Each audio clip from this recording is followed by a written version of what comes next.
I'm just gonna shortly say a little bit about me. So yes, I'm an agile coach, and a lot of what I do is working with people. I tend to work on stuff like psychological safety or communication, collaboration, and retrospectives. So it's very often on the softer side of agile coaching. I'm also a speaker, and I like to do co-speaking and co-workshops as well. And I have my own company called Native Wired. This is my Twitter ID, but be aware that I do tweet a lot. And of course, I am a certified unicorn, and I am also a certified unicorn certifier. Um, so, the thing that I'm going to talk to you about today is mainly stress and how that also can become depression. So, the thing about stress is can you please make full screen for now? Yeah, good. Thank you. Um, okay, so how does stress show? So the way that stress shows is by very different things. So I'm going to use the very traditional agile thing. It depends. So the thing about stress is that it shows really different in different people. With some people, it's obvious to see what's going on, and with other people, it is not. So what I'm going to do is I'm going to tell you my story first, and then I'm going to relate it to how you can deal with stress in general. So when I was suffering from stress, what really happened to me was that my brain felt like the pieces didn't fit together, like there was something missing. I remember the first time I was in between jobs, and a lot of stuff had happened the year before.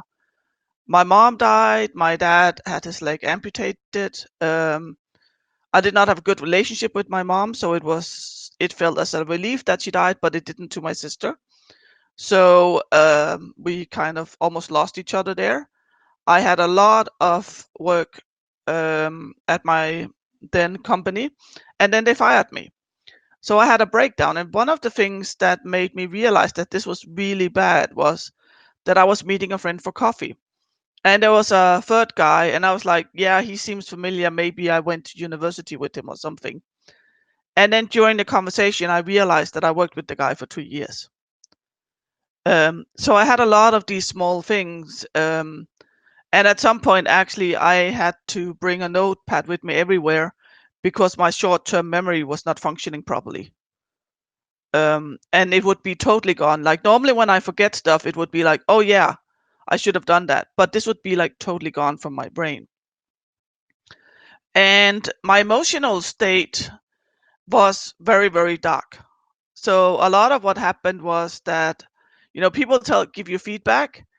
And I don't know if you can see here in the first picture, but it says all this good stuff, and then it goes, you can be a jerk sometimes. And that is kind of what stuck with me. And that's kind of what I remembered all the time. I kind of like every time I got any kind of small feedback, that would just stay with me if it was bad feedback. And all the good stuff would just disappear. Or sometimes it wouldn't even kind of enter. I wouldn't notice that it was there. And I was getting in a state that became more and more dark. So if I look at how it felt for me when before I went on sick leave, I was on a really stressful project in IBM. When anything happened, I had to report to 7 level of managers. And I was working as a scrum master, so I was doing whatever I could to protect the team. I would also be working in the evenings if anything had to be done because I was the only one without kids. So it wasn't as much an effort for me.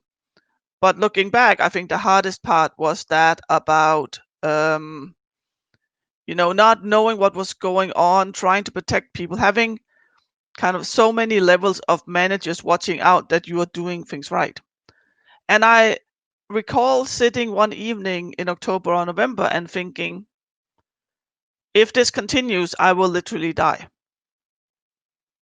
Of course, I was thinking it in Danish since I was mostly working in Danish at that point. But I really had this kind of like, okay, if this continues, I will die. Um, and the interesting part was this didn't stop me at all. because things had to be done. And this, now that I look back at it, I think this is terrible, but I also see that this happens to a lot of people. So if I look at a timeline, what happened was that in October, November of 2009, no, 2008 it must have been, I had this feeling, if this continues, I will die. And yet I did what had to be done. I was working on my project. We had to hand it over to a different supplier, and we managed to do it on time, and we delivered what we were supposed to, and everything was good. And then I joined a new project because you can't just walk around and do nothing. So I went on a new project, which luckily for me was cancelled. It was one of these interesting things where the client kept telling us what we would do, and then we did a rough estimate. And it turned out that the amount of money they had was like 100 of what would pay for what they actually wanted us to deliver. So the good thing for me was that, well, I could go on vacation. I knew I didn't have a project, but that wasn't a big problem. So during my vacation, I just became more and more tired. And since I didn't have a project, I called my manager and I said, can I just have another week of vacation since I'm not on a project? And she said, yes, but only on one condition. I want you to go talk to your doctor about stress. And I was like, yeah, I'll do that. And I did not expect anything to come out of it. So what happened when I went to the doctor is that he said, not only are you stressed, you have a severe depression. I would like you to go on sick leave. And in the beginning, I was like, yeah, I'll be on sick leave for 2 weeks and then I'll be fine. What really happened was that once I was on sick leave, I kind of started letting go of everything. And at that point, I was still doing it. People knew I was stressed, but I was taking care of everything. And that's one of the things that I have seen is that some people go like, yeah, you can always tell when people are stressed because they start slacking off, they start not getting things done. But it wasn't this way. For me, it was like, I got everything done. And I still think that if I have something I need to get done, I will keep working on this until I drop. It's like being well, someday we won't be able to talk about this, but like being a gas car and you run on the fumes, and you know that you will continue doing this kind of like until if you're lucky, the car gets to a gas station, but it might just break down. And that's kind of where I was. And I actually didn't get back to work full time until March of 2010. So I was home for 9 months. And one of the reasons I started talking about this was that, so one of the things I did during this time was to kind of stay connected to the workplace, which is always a good idea. It's like I would go to lunches and I went to the Christmas party. And one of the things that happens at Christmas parties is that people get a little bit drunk, which means that they lower their defenses. And one of my colleagues told me that, yeah, he had this thing where all of a sudden he started crying at work, but then he just went home for the rest of the day and the next day he was fine. And I found this to be really, really, really scary that we have people who just cry at work and go to work the next day. And this was not an emotional guy. He would not be anyone who would be sharing emotions or naturally crying. This was one of these tough guys. And that's actually part of why I started talking about this. So when I started back at work, I started with 3 hours a week. And when my doctor said this, I was like, yeah, sure, I can do 3 hours a week. But actually, that was really, really tough. And just going to work required a few days of rest. So during this time, I talked to my doctor almost every 2 weeks. I did have a stress consultant, but my problem with him was that he had one set of tools and that didn't work with me. And then he didn't have anything else. So he just wanted me to do that more. But my own doctor helped me a lot. And I ended up actually going on antidepressives. But this was the second time I went on antidepressives. The first time I got off them as fast as possible. which was a big mistake, I see now. But for me, the first time it made me feel weak. And now I know that it's part of what my brain needs to actually live. So you go, yeah, this is your story, but why should we care? And the reason I'm doing this talk, and I've done this talk a lot of times, is that I see this so much. I see people suffering from stress, from depression, from anxiety, and it's only grown worse after we've been working at home and we have so much unknown around us. And I kept hearing all these stories, and I figured out that if I start talking about this, maybe one person will hear this and they will get help. So I did this in 2018 at Craft in Budapest. And one thing I do when I do this live in front of an audience is I ask people to stand up and not sit down until I'm done. And I say, if you know someone who has stress, anxiety, depression, or any kind of other mental problems, please sit down. And out of 800 people, 20 people were standing. So 20 people did not know someone who had stress, depression, anxiety, or anything similar. And even though I logically know the numbers before I did the talk, that was just scary. And that's one of the reasons I keep talking about this. And I keep talking about why we need to take care of our mental health. And there's a lot of scary stuff with this. There's a Japanese term called karoshi, which basically means death by work. And sometimes it will be literally working yourself to death, so working until you drop. But the other part of that is suicide. Sadly, that's also something we see in our industry here and there. We don't tend to talk about it. There's been a bunch of that with very young people in the DevOps in the US. But we don't like to talk about these things, so it's not something that's kind of been up in the open. And when I started looking into this, one of the things I found out was that if you look at men, for instance, the main cause of death for men from 15 to 45 is suicide. And the numbers I found is from Denmark, Sweden, UK, Germany. In Scotland, I saw some papers last year that said that 75% of men under 45 who die is suicide. So in Denmark, there was a big, I was going to say survey or experiment. They looked, I don't know what it's called in English. I'm just going to skip that. They looked into what's going on with these things. Why are there so many men committing suicide? What is the mental health of men in general? And when they started looking into this, they found that a lot of men still suffer under having to be strong, which then means that you don't want to show you're weak. And sometimes that even leads to suicide. But also, like in lesser things, that men tend to not go to the doctor. So like the mortality of men, for instance, with cancer is usually higher because they go at a later point.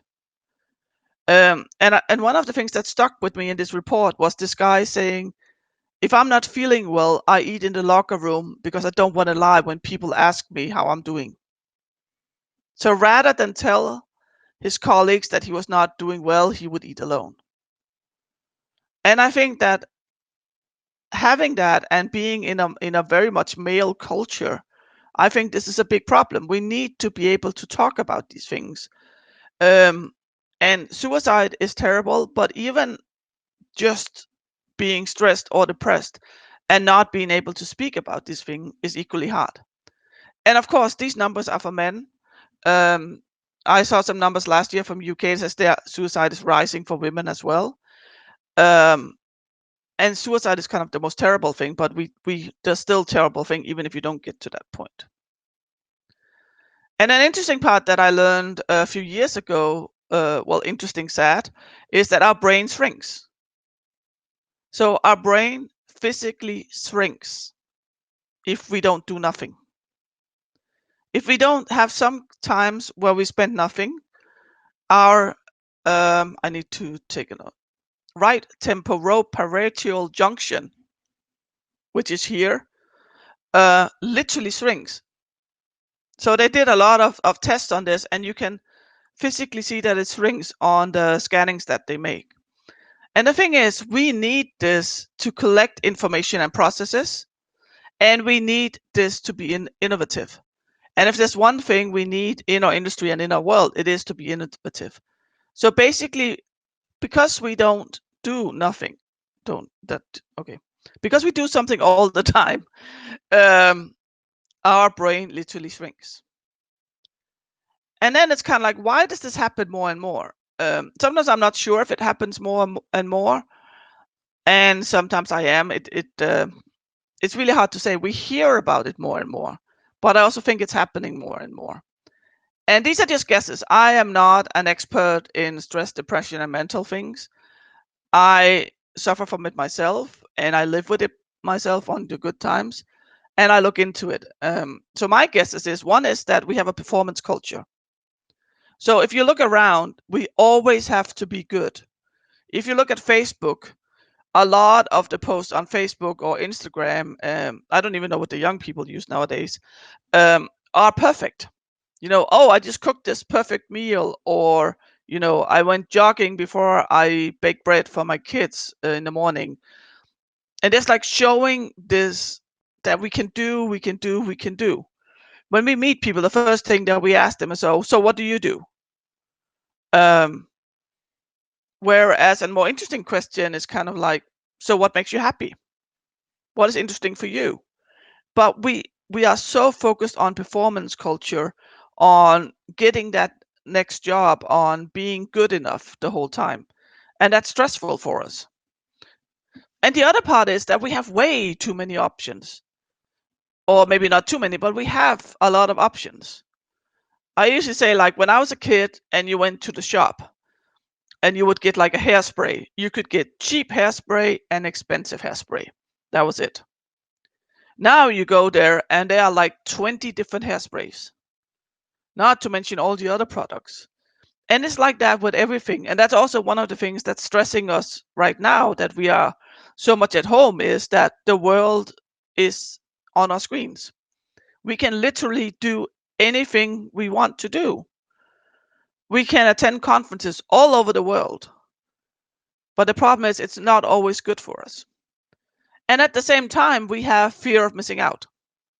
We're so afraid to miss out on something good. We want to take part in things. We want to enjoy things. So even though we can practice saying no, it's so much easier to say no to boring stuff. But what about all the good stuff? And then a friend of mine, Fritz, who's a photographer, said, maybe it's because in the Western world, we value doing more than being. So when we talk about things, we often talk about doing something. Like I said, with Facebook, baking or running. When we talk about work, it's like, yeah, I did this talk or I had that project. We very rarely value being. And I think we need to go more back to being to actually take care of ourselves. And if we look at it, knowledge workers are very affected. And maybe that's why we're seeing it more, because more of the work we do is knowledge work. And the thing with most knowledge work is there's always more to do than we can manage. You can have endless to-do lists, endless backlogs. There's always more than we can manage. We will never ever be done. Whereas if you are making 10 chairs as a carpenter, you're done when the 10 chairs are done. For us, there's always more to do. Not saying that carpenters can't get stressed, because they definitely can. And most people in the knowledge industry, in the IT industry, we are here because we like what we do. Most of us have some kind of education. Some have maybe 5 years education if you took a PhD, even longer, which means that we chose this. We actually like what we do. And very often when we talk about stress, we talk about it as something that comes from the outside, something that pushes us. But I think a lot of our stress comes from the inside because we truly love what we do. I just read an article about this artist, and he said he slept 4 hours per night because he was so passionate about creating his art. And that passion can also be dangerous because that means that we don't take the time to actually go in and rest. And then a lot of us suffer from imposter syndrome. And if you don't know what the imposter syndrome is, it's basically that you think you are a fake despite having evidence of the opposite. And this is something that up to 70% of the Western population suffer from at some point in their life. Having the feeling that whatever they're presenting, it is fake. And our work is not tangible. So during some summers, I helped out my ex-father-in-law in a grocery shop. And some of the really nice stuff about that was like, when we would get like this pallet of groceries that needed to go into the shelves, and you would just take one cardboard box at a time, you would lift it over, you would fill up the shelves, you would fold the cardboard and put it into recycling. And you could see where you were going. And so much of what we do is not that. If you are, when I was a tester, I was sometimes like, oh, I wish I was a programmer, because at least programmers produce something. And a lot of what I do is I look at something and figure out if there's something wrong with it.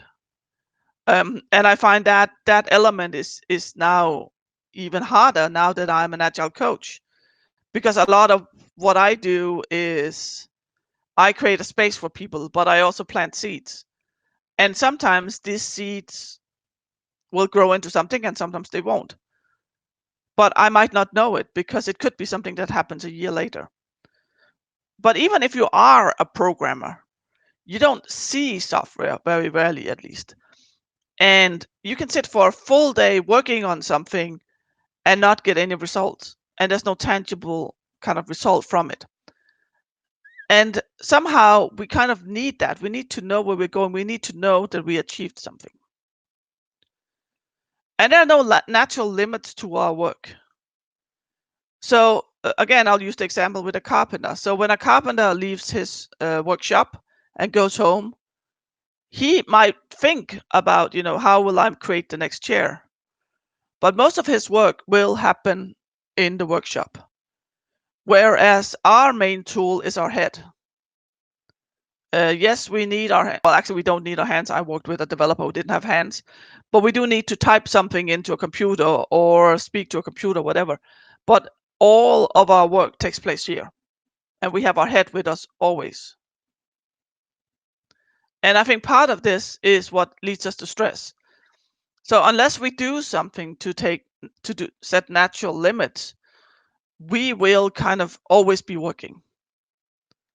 So like one of my friends who's working from home right now, what she does is every morning she opens the door and she takes a walk and she comes back and then she is at work. And in the evening, she does the same. Go out, take a walk, come back, and then she's at home. To kind of set those clear limit to the work that she does. So this was a lot about why it's not good, but the good thing is we can start doing things about it. So these are some I'll just take some water.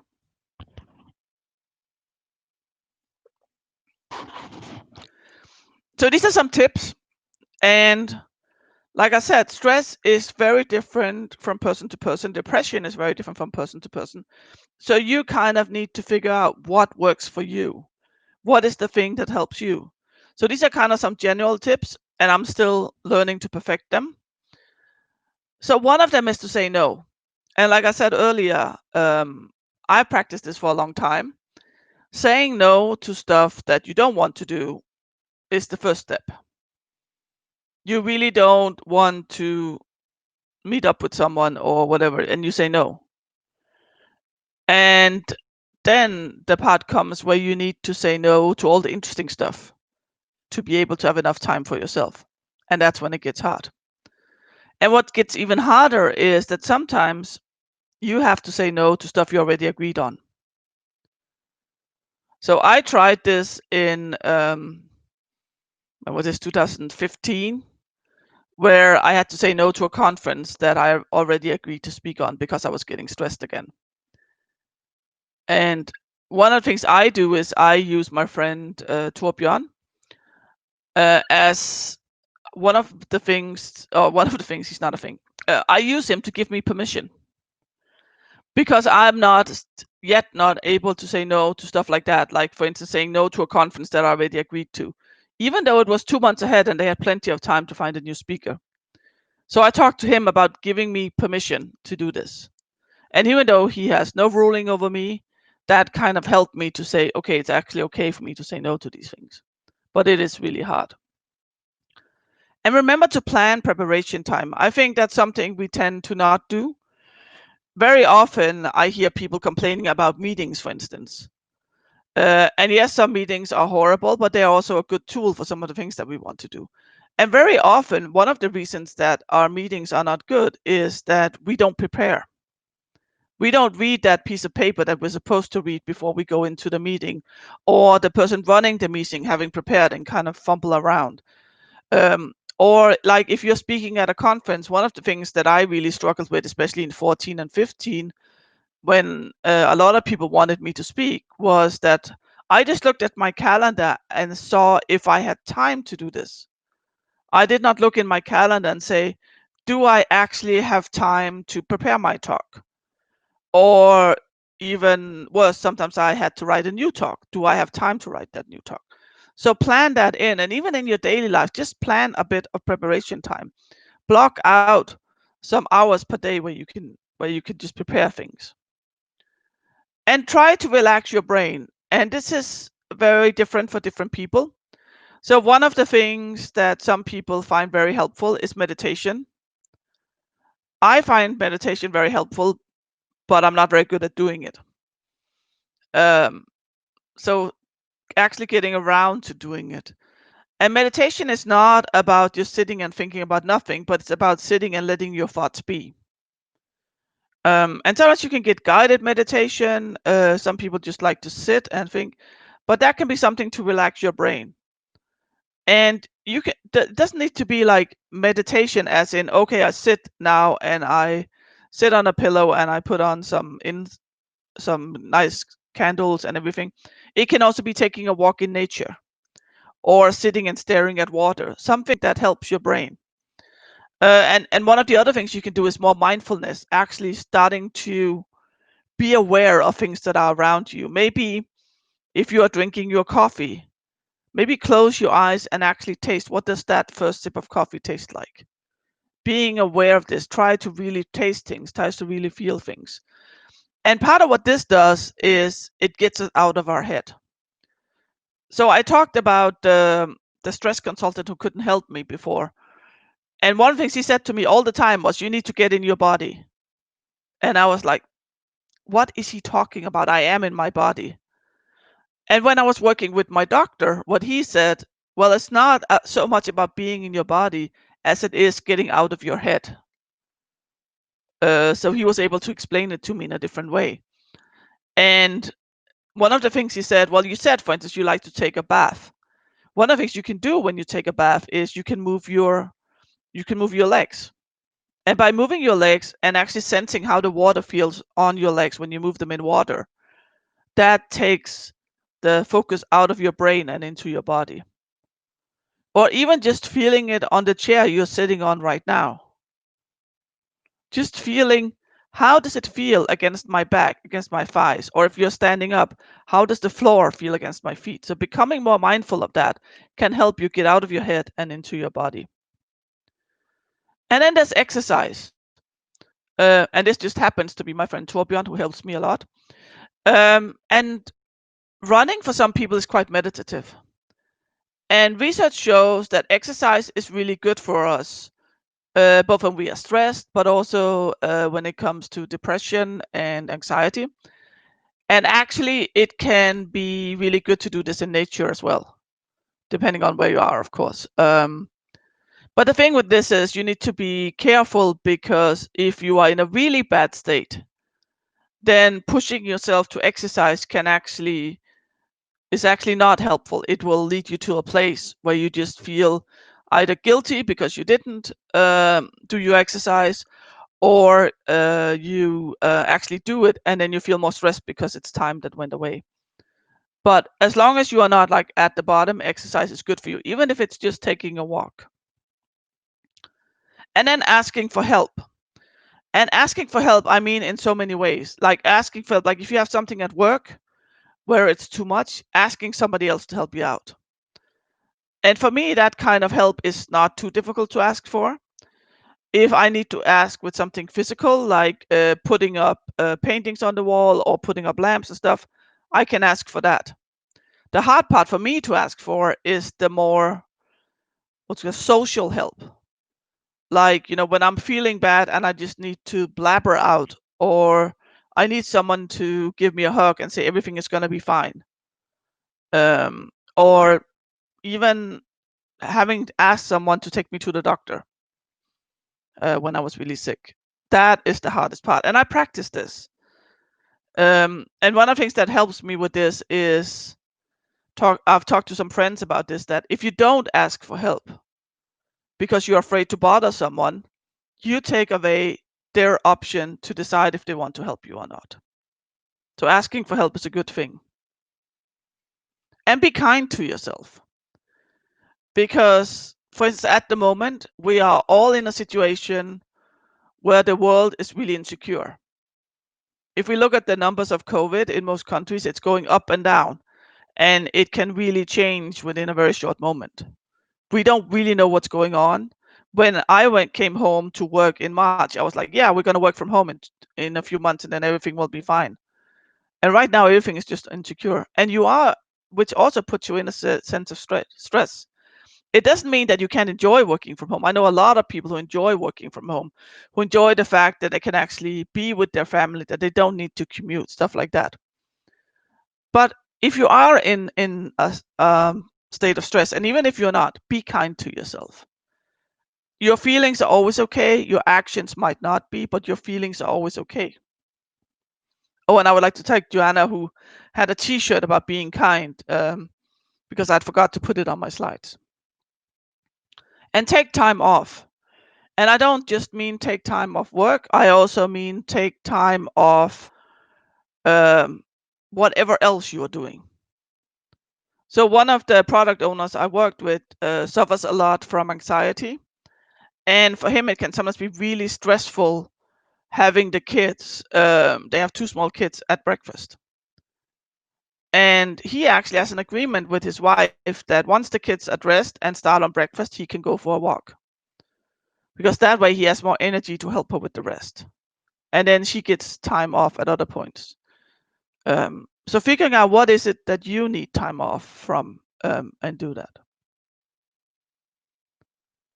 So now I talked a lot about how can you help yourself, and I'm going to talk about what can we do to help others.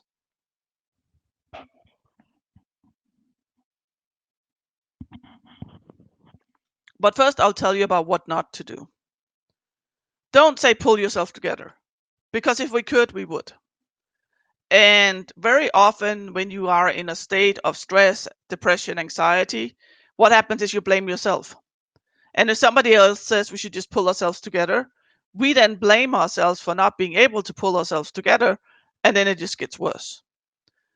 Or many people are worse off than you. I know a lot of people say like, yeah, I'm really feeling terrible, but at least I get food every day. I know there are many people who don't eat every day. That's not the point. If you're feeling bad, you're feeling bad. And of course, there are people that are worse off than you and that you might be able to help in some way, but don't tell people that. Or you have no reason to be depressed, stressed, have anxiety. We know that. Sometimes they found that sometimes depression and stress, well, depression at least, can be activated by a single incident. But most of the time, it is small things that is leading to this, or it is a deficiency where your brain doesn't produce enough serotonin or non-adrenaline. And by telling people they have no reason to feel this way, they're kind of saying it's not okay for you to feel this way. or it's all in your head. And it's kind of like, duh, we knew that. And I think that I at least tended to blame myself a lot more for the things in my head, because if it's in my head, it's just in my head. Whereas if I broke an arm, I would get cast on it and I would take care of that. When I break my head inside, I don't take care of it the same way. And when everything comes to it, everything is actually in our head. Even the pain that we feel somewhere would come from our head. And don't ignore them. Don't just pretend that nothing is going on, because something is going on. So acknowledge that something is going on. And don't give unfunded advice, which you can say that's part of what I'm doing now. I'm not saying to you to do all these things. I'm telling you to actually go in and look at these things and see if it helps you. But if you tell people, oh, if you're stressed, you just need to do that. Especially if people are very stressed, the best thing you can do is actually help them go to see a doctor. So what should I do then? Well, offer your help, but subtle. Going out and saying, you know what, you look really stressed, how can I help you? Might not be the best idea. But going like, you want to go for coffee, and then you can chit chat about, if you need any help with the stuff you're working on, let me know. I'm always here to talk. But don't push it on it. Offer it. Make it an offer and not, you have to take this. And listen.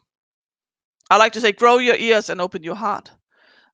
People often in these situations need to talk.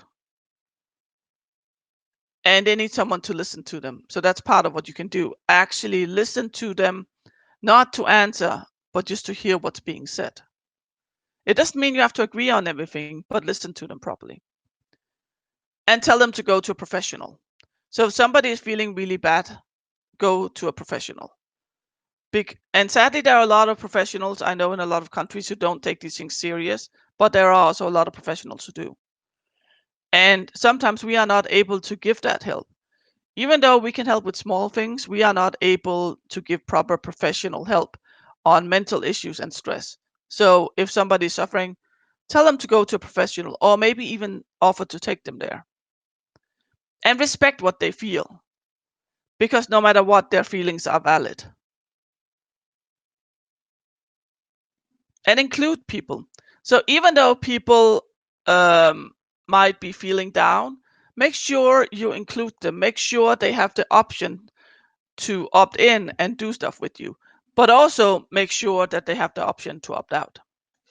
And of course, to be kind, which is very essential. Be kind to people. We're all struggling in different ways, and you need to be kind. And of course, you need to care for people. And caring is very different. So like in this case, it's a hug. That's not something we can do with most people right now. But actually, generally caring for people, people can sense if you care about them. So that can also be helpful. So the donkey is called Eeyore in English, æseldyr in Danish. And I have this as an example because, so he's basically depressed. All the time he's feeling down, and yet his friends always include him. They always include him on adventures, and it helps him. Like the time when he thinks that his birthday is forgotten, and then everyone shows up, and he's this close to being happy. So I think this is a really good example of including someone on their terms. They're not requiring for him to be happy and joyful. They just include him just the way he is.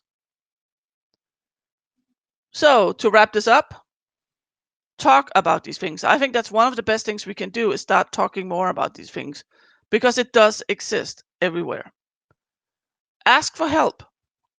Whether that is help with work or help to actually cope with these things, but do ask for help. And offer help. And I deliberately write offer instead of give help, because it needs to be an offer. It is very rare that people are at a point where you have to give them help. There can be people who are so far out that you need to kind of take them by the hand and take them to a doctor, but this is very, very, very rare. And talk to each other.